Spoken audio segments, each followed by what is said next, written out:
Mesdames, Mesdemoiselles, Messieurs, bonjour. Nous sommes le dimanche 19 novembre 2017. Nous allons aujourd'hui revenir sur les événements principaux de la semaine passée et analyser la façon dont ils ont influencé les marchés des commodités et des devises. La paire euro-US dollar a progressé de 0,17%, clôturant la semaine à 1,1790. La paire livre-US dollar a de son côté progressé de 0,15% pour clôturer la semaine à un taux de change de 1,3215 livres. Volkswagen investira 12 milliards de dollars pour construire des voitures électriques et hybrides en Chine, le plus grand marché de voitures électriques au monde.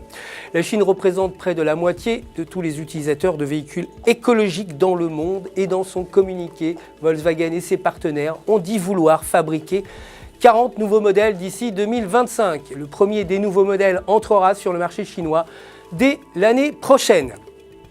Concernant les matières premières, l'or a augmenté de 1,43% à la clôture du marché la semaine dernière en terminant à 1296,50 $ l'once et le pétrole a pour sa part perdu 1,41% pour clôturer à 62,72 $ le baril.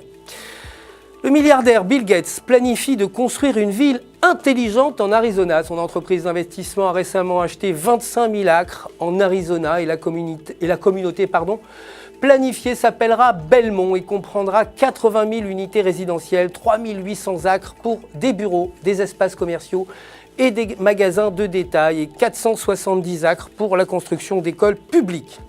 Belmont Partners a annoncé son intention de créer une communauté avant-gardiste centrée autour d'infrastructures et de la communication à la fine pointe de la technologie conçue autour de réseaux numériques à haute vitesse, de centres de données, de nouvelles technologies de fabrication et de modèles de distribution de véhicules autonomes, ainsi que de plateformes logistiques autonomes.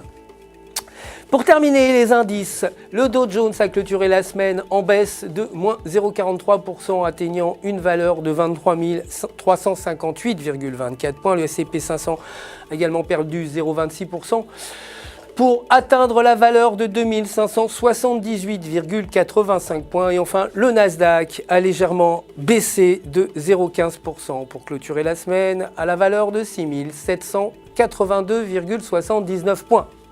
C'est la fin du résumé des titres financiers de la semaine dernière. Je vous retrouve dès demain matin pour la suite au quotidien des infos du FX. D'ici là, restez en notre compagnie, connectés sur www.ufx.com pour tous vos besoins en trading et pour retrouver votre coach personnel, prêt, vous le savez, à répondre à toutes vos questions. Toute l'équipe se joint à moi pour vous souhaiter une excellente semaine de trading.